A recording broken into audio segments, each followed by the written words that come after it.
Follow the Water, presented by Science at NASA. As Arthur C. Clarke once remarked, how inappropriate to call this planet Earth when it is quite clearly ocean. Indeed, Earth is a water world. The dry land most of us call home covers less than a third of the planet's surface. More than 70% of Earth is underwater. As the lifeblood of our planet, water moves with a circulation as complex as that of the human body.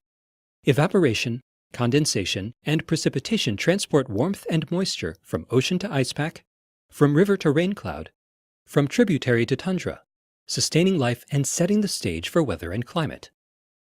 The water cycle, so familiar to all school-age young scientists, is one of the most dynamic and important elements in our studies of Earth, says John Grunsfeld, Associate Administrator for NASA's Science Mission Directorate in Washington, D.C. We're about to launch a new satellite that gives us critical information about how the water cycle works. It's called the Global Precipitation Measurement Core Observatory, or GPM for short. Built by NASA and JAXA, the Japan Aerospace Exploration Agency, the satellite is scheduled to launch on February 27th from the Tanegashima Space Center in Japan. GPM will fly 253 miles above Earth in an orbit inclined 65 degrees to the equator. This orbit allows the satellite to monitor precipitation all the way from the Arctic to the Antarctic circles.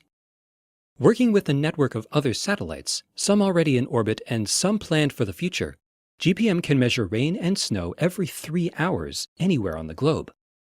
The kind of data we'll get from the GPM network is unprecedented, says Gail Skowronek-Jackson, GPM project scientist at NASA's Goddard Space Flight Center. We'll be able to observe detailed characteristics of rain and snow systems that are extremely important for improving weather and climate forecasts. Normal operations will begin about 60 days after launch.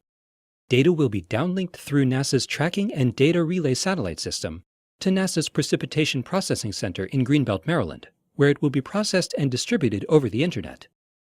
GPM carries 2 instruments to measure rain and snowfall: the dual-frequency precipitation radar and the GPM microwave imager.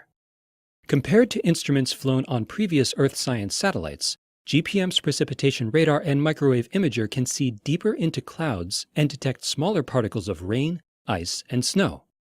The radar will be able to form 3D profiles of precipitation, revealing the inner workings of cloudy storm systems. The microwave imager will measure not only heavy and moderate rain, as other satellites do, but also light rain and snow, 2 forms of precipitation important over mountain ranges and high-latitude sites in North America, Europe, and Asia.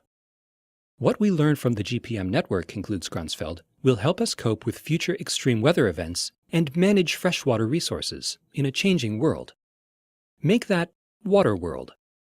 For more news about NASA's missions to take the vital signs of our planet, please visit science.nasa.gov.